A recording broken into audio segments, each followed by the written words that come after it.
Hi everyone, I'm Travis Guillory in the Shape Your Future Healthy Kitchen with Chef Valerie from OUTU School of Community Medicine. Thanks for coming in today. Oh, thanks for having me here. Of course, so we've got stuff already sizzling. That's how prepared we are today for That's right. talking about some healthier alternatives for folks that can cook in their home and stuff that doesn't require a whole lot of ingredients. So what are we making today? So this is a bowl meal, and so we're actually using Bulgar wheat. You might be familiar with Bulgar wheat because it's the basis of tabbouleh. But you can switch that out for lots of different intact or whole grains. It's going to get some beans stirred into it, and we have some garlic sauteed with a little bit of oil and collard greens. But this is a very versatile recipe because you could use turnip greens, mustard greens, Swiss chard, kale, curly kale. There are lots of different things that you could use to make this bowl your own. Yeah, and you mentioned those beans earlier. Yes. Are we talking about these beans right here? Yes. Okay. So you could use any kind of bean you want. Again, black bean, northern bean. So what we have today are great northern beans.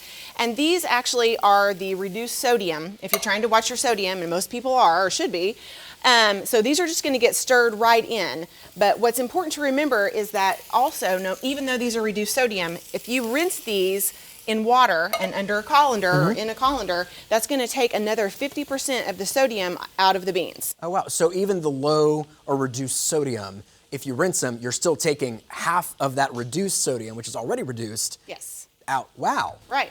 So the beans just get stirred right into that grain, and then again we already have the garlic and greens going right here, and we started them beforehand because when you cook greens you want to add them in batches, because if they cook all together sometimes they can start weeping and you start boiling or simmering instead of sauteing, and that's not nearly as good of a concentrated flavor. Yeah, so kind of do it in batches, so that way you're kind of constantly getting... Right, right.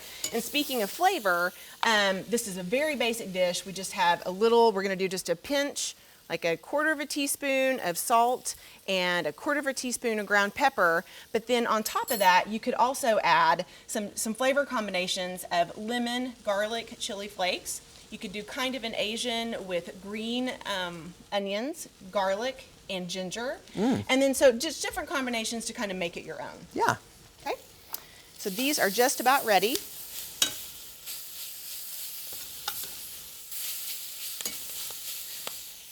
So the basis of the bowl is going to be the grain and bean. Just going to go right in here. And then on top, you can do some of the sauteed garlic and greens.